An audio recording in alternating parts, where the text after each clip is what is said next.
Bonjour à tous, j'espère que vous allez bien. On se retrouve aujourd'hui pour le 12e épisode de Vlogmas.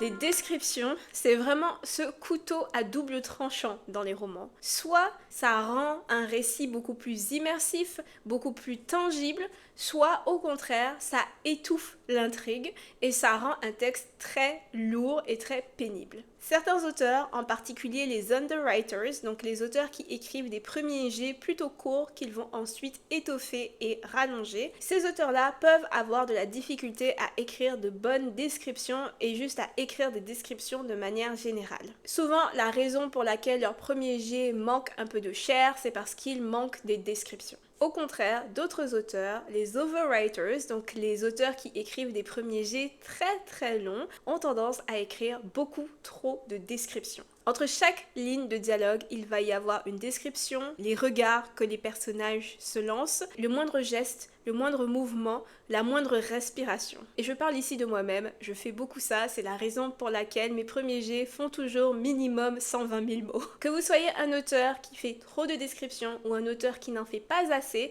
cette vidéo est pour vous, ou en tout cas j'ai essayé de faire une vidéo qui peut parler à ces deux types d'auteurs. J'aimerais pouvoir vous aider en vous partageant toutes les astuces, toutes les choses que j'ai apprises pour écrire de meilleures descriptions au fil des ans. La première astuce que j'aimerais vous partager, c'est une astuce dont vous avez sans doute déjà entendu parler plusieurs fois parce que à chaque fois qu'on cherche comment écrire de meilleures descriptions, c'est l'astuce sur laquelle on tombe immanquablement et c'est parce que malheureusement c'est une astuce qui fonctionne. Mes éditeurs m'ont aussi conseillé de faire ça à certains endroits dans mes manuscrits lorsqu'il me manquait des descriptions et c'est en fait le fait d'utiliser les 5 sens. Utiliser les 5 sens et d'écrire à partir des 5 sens peut vraiment rendre une scène beaucoup plus immersive et beaucoup plus réelle dans l'esprit des lecteurs. Et par utiliser les 5 sens, je veux dire que lorsque vous décrivez un nouveau lieu dans votre livre ou alors lorsque vous mettez un événement en scène dans votre roman, d'écrire tout ce que les sens des personnages pourraient percevoir dans cette situation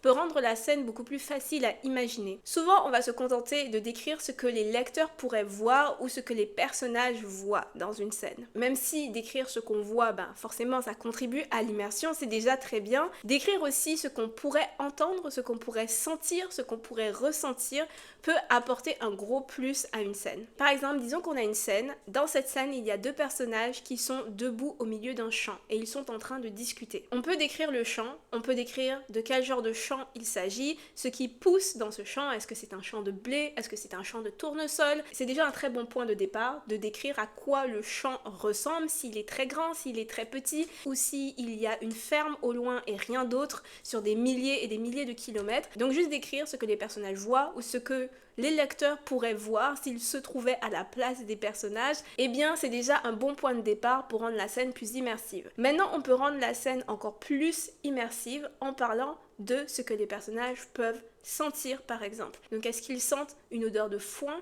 une odeur d'essence? Est-ce qu'ils sentent l'odeur de l'autre personnage présent dans la scène?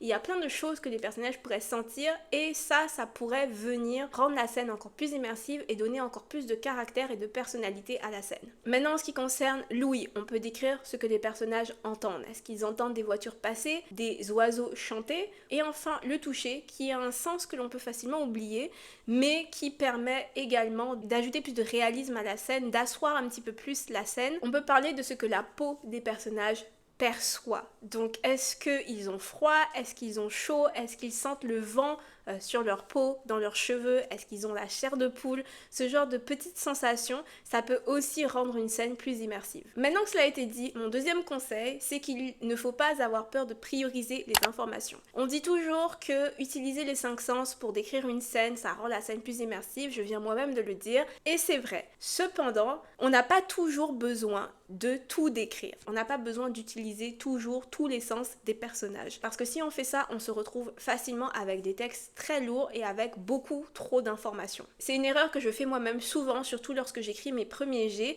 J'ai tendance à vouloir toujours donner trop d'informations, à toujours vouloir décrire beaucoup trop de choses qui ne sont pas forcément pertinentes pour la bonne compréhension de la scène ou juste en fait pour l'immersion. Tout décrire n'apporte pas forcément quelque chose au récit, bien au contraire en fait, tout décrire, trop décrire, ça peut enlever quelque chose au récit. Ça peut rendre la scène beaucoup moins immersive paradoxalement. C'est pour ça que c'est vraiment important de doser la quantité d'informations que l'on donne au lecteur, de doser la quantité d'informations qu'on écrit en fait dans notre livre pour ne pas trop alourdir le texte. La chose qui fonctionne le mieux pour moi lorsque je me corrige, quand je vois qu'il y a beaucoup trop de descriptions dans une scène, c'est vraiment d'essayer de prioriser les informations. La question que je me pose toujours, c'est est-ce que les lecteurs ont besoin de savoir ça ? Quand je vois que j'ai beaucoup trop de descriptions, quand je vois que j'aurais peut-être des infodumps dans mon texte, c'est une question que je me pose pour essayer de prioriser, de doser les informations que je donne dans la scène. Si j'écris d'un point de vue interne, donc si j'écris à la première personne ou si j'écris à la troisième personne, mais une troisième personne très rapprochée, à ce moment-là, je vais aussi me demander est-ce que le ou les personnages auraient remarqué ça à ce moment-là dans l'histoire. Je me demande aussi, est-ce que les personnages auraient fait attention à ces éléments-là, à ces détails-là? Si oui, dans quel ordre est-ce qu'ils auraient remarqué ces informations? Parce que souvent, on va vouloir décrire beaucoup de choses que les personnages eux-mêmes n'auraient probablement pas remarqué à ce moment-là dans l'histoire. Si les personnages sont en train de se battre contre un antagoniste, l'antagoniste a surgi de nulle part, est en train de les étrangler, les a plaqués contre un mur, disons. Une scène d'action dans laquelle il se passe beaucoup de choses, on a notre personnage qui se débat, notre personnage qui a peur pour sa vie. Est-ce que ce personnage va vraiment remarquer les motifs sur le tapis, tous les chandeliers qui sont accrochés au plafond, les différents meubles, les livres posés sur les étagères? Je suis pas certaine que le personnage remarquera tous ces détails pendant qu'il est en train de se battre pour sauver sa vie. Si dans cette scène, on écrit trop de descriptions, si on donne trop d'informations, ça va alourdir considérablement la scène et ça va aussi sortir les lecteurs du moment présent, sortir les lecteurs de la scène. Je sais que c'est très difficile de mettre moins de descriptions dans un texte lorsqu'on est un overwriter. Je sais bien parce que moi, c'est une de mes mauvaises habitudes. Malheureusement, comme je l'ai dit un petit peu plus tôt, trop de descriptions, au lieu de créer une ambiance, eh bien ça vide le texte de toute ambiance. Il faut se dire que les descriptions, c'est un arrêt sur image. Dans la plupart des cas, c'est une pause narrative. On met l'histoire sur arrêt pour pouvoir décrire quelque chose. Si tout reste gelé trop longtemps, les lecteurs vont sortir du texte. Donc prioriser les informations en fonction de ce qui est important pour le personnage à ce moment-là et de ce qui est important pour les lecteurs à ce moment-là est donc un bon moyen de doser les informations que l'on donne aux lecteurs et un bon moyen d'écrire des descriptions beaucoup plus efficaces. Dynamiser ces descriptions est aussi une bonne manière de décrire sans arrêter l'histoire trop longtemps. On dynamise des descriptions en décrivant les choses au fur et à mesure que les personnages interagissent avec leur environnement. Donc par exemple, on va décrire la taille et la forme d'un objet au moment où un personnage va saisir l'objet. On peut aussi faire ça avec les descriptions de personnages. Au lieu d'arrêter l'histoire pour décrire l'apparence d'un personnage, on peut décrire l'apparence d'un personnage au fur et à mesure que ce personnage évolue. Donc par exemple, si on a besoin de décrire la tenue du personnage principal et dire qu'il porte un chapeau, on peut parler du fait qu'il pose une main sur son chapeau pour l'empêcher de s'envoler pendant qu'il est en train de traverser une cour en courant. Si on veut dire que ce personnage porte une jupe encombrante, on peut dire qu'il ramasse ses jupons pour ne pas trébucher dedans pendant qu'il est en train de courir. Quand on met des actions aux descriptions, ça permet de dynamiser un petit peu les descriptions et comme ça la description ne crée pas un arrêt sur image trop long. Donc on ne sort pas complètement de l'histoire. Et enfin, un autre moyen de prioriser et de doser le nombre de descriptions qu'on met dans un texte, c'est de les éparpiller tout au long d'une scène. Donc au lieu d'écrire un gros paragraphe descriptif au moment où la scène commence, on dissémine tout au long de la scène différentes petites descriptions du lieu où les personnages se trouvent. Donc disons, lorsqu'un personnage entre dans une pièce, au lieu de décrire d'un coup tout ce que le personnage perçoit de ce nouveau lieu, donc tout ce que le personnage voit, tout ce que le personnage entend, sent, ressent, on peut décrire le lieu au fur et à mesure que la scène avance. En entrant, peut-être que le personnage remarque les grandes étagères qui sont présentes dans la pièce. Donc on peut décrire les grandes étagères, on peut peut-être décrire les chandeliers au plafond, dire rapidement qu'il y a un tapis sur le sol. Un peu plus tard dans la scène, on peut peut-être décrire le fait que le personnage personnage sent une odeur de vieux papier dans l'air. Et un peu plus loin dans la scène, peut-être qu'on peut décrire le fait que le personnage frissonne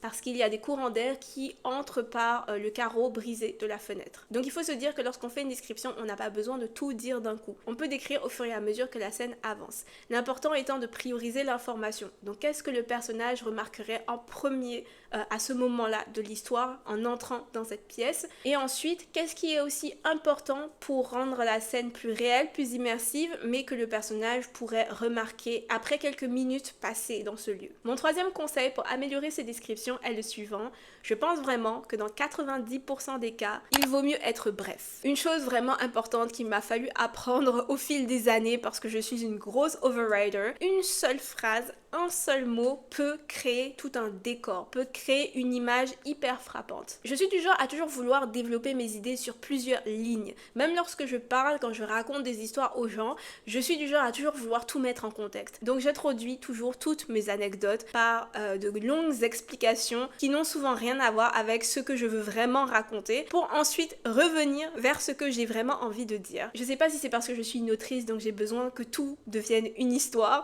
Quand j'écris, je suis pareil, j'aime développer des idées sur plusieurs lignes, sur plusieurs paragraphes, mais le plus souvent tout ce que j'arrive à faire c'est me répéter et passer trop de temps à dire quelque chose que j'aurais pu dire en une seule ligne. Une seule phrase bien trouvée contenant les bons mots, les bons verbes, les bons adjectifs peut en dire beaucoup plus qu'un énorme paragraphe de 15 lignes. J'ai un exemple là tout de suite qui est un peu étrange, mais pour les personnes qui ont lu Uglies de Scott Westerfield lorsque vous étiez jeune, est-ce que vous vous souvenez de la première ligne de ce livre? Je n'ai jamais oublié la première ligne de ce livre, pourtant ça fait des années que je n'ai pas relu ce livre. La première ligne c'était: le ciel ressemblait à du vomi de chat ou à du pipi de chat, quelque chose comme ça. Cette phrase m'a tellement marquée parce que cette image est tellement frappante, une seule phrase très courte et pourtant c'est tellement frappant. Je ne dis pas ici que c'est une superbe description, je ne dis pas non plus que c'est une comparaison efficace. Là pour moi n'est pas la question, j'ai été tellement marquée par cette image, par cette figure de style que des années après je m'en souviens encore. Donc vraiment l'idée à retenir ici c'est que une seule phrase brève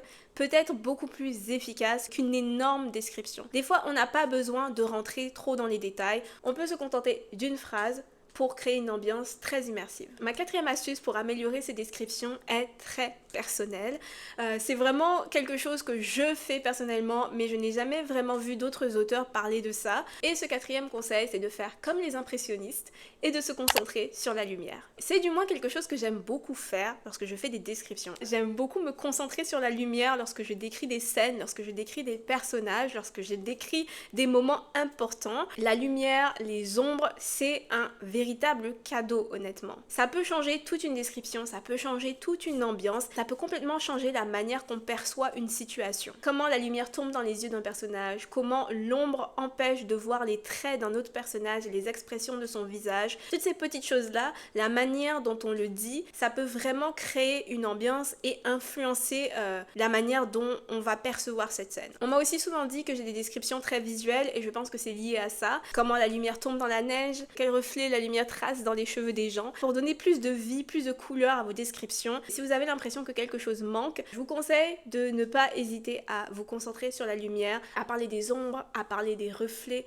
à parler de ce genre de choses. Je pense que ça donne vraiment beaucoup de vie à un texte. Et mon cinquième et dernier conseil, il ne va pas vous surprendre parce que c'est un conseil que je vous ai déjà donné surtout dans mes vidéos sur les voies narratives, et c'est en fait le fait de caractériser sa description. Certaines descriptions peuvent avoir l'air complètement détachées du reste du texte, du reste d'une scène. Pour éviter cette déconnexion entre vos descriptions et le reste de votre histoire, je vous conseille de caractériser vos descriptions, en particulier si vous écrivez d'un point de vue interne. Donc si vous écrivez à la première personne et si vous écrivez une troisième personne très rapprochée. Par caractériser sa description, je veux dire écrire sa description dans le point de vue du personnage qui est en train de regarder, qui est en train d'entendre, qui est en train de percevoir en fait ce qui se déroule dans la scène. J'ai déjà parlé plusieurs fois de l'importance d'asseoir ces descriptions dans les points de vue de nos personnages et je le réitère dans cette vidéo.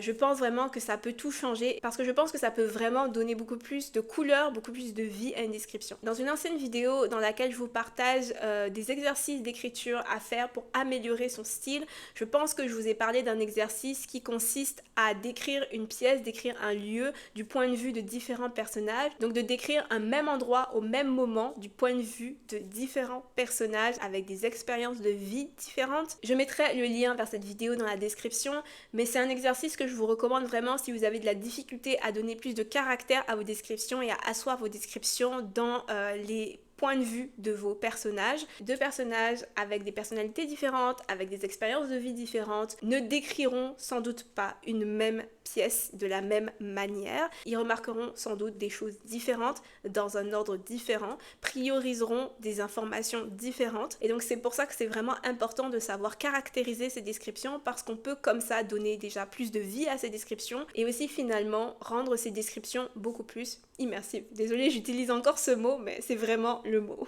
Donc je suis arrivée au bout de mes astuces, pile au moment où je n'ai plus de batterie dans ma caméra. J'espère vraiment que cette vidéo vous aura plu. J'espère qu'une de ces 5 astuces pourra vous aider dans l'écriture de vos romans. Ma question du jour est: qu'est-ce que vous aimez le moins écrire? Moi, pendant longtemps, j'aimais vraiment pas écrire les dialogues. Je me suis améliorée au fil du temps. J'ai trouvé ma manière d'écrire des dialogues et maintenant j'aime bien ça. Et aujourd'hui, ce que j'aime le moins écrire, c'est les scènes d'action avec plusieurs personnages. Ça, je trouve que c'est un gros casse-tête. Donc je suis curieuse de vous entendre. N'hésitez pas à me dire dans les commentaires donc qu'est-ce que vous aimez le moins écrire, qu'est-ce qui est le plus difficile en fait pour vous à écrire. Et sur ces mots, c'est la fin de cette vidéo. Merci beaucoup d'avoir regardé jusqu'ici. J'arrive pas à croire qu'on est déjà à la 12e vidéo de Vlogmas. C'est vraiment fou, on est déjà pratiquement au milieu. J'espère vraiment que les vidéos de Vlogmas vous plaisent en fait. Et puis merci vraiment beaucoup de me suivre, merci d'être au rendez-vous tous les jours. Et on se retrouve demain pour un prochain épisode de Vlogmas. Portez-vous bien tout le monde et à bientôt. Bye!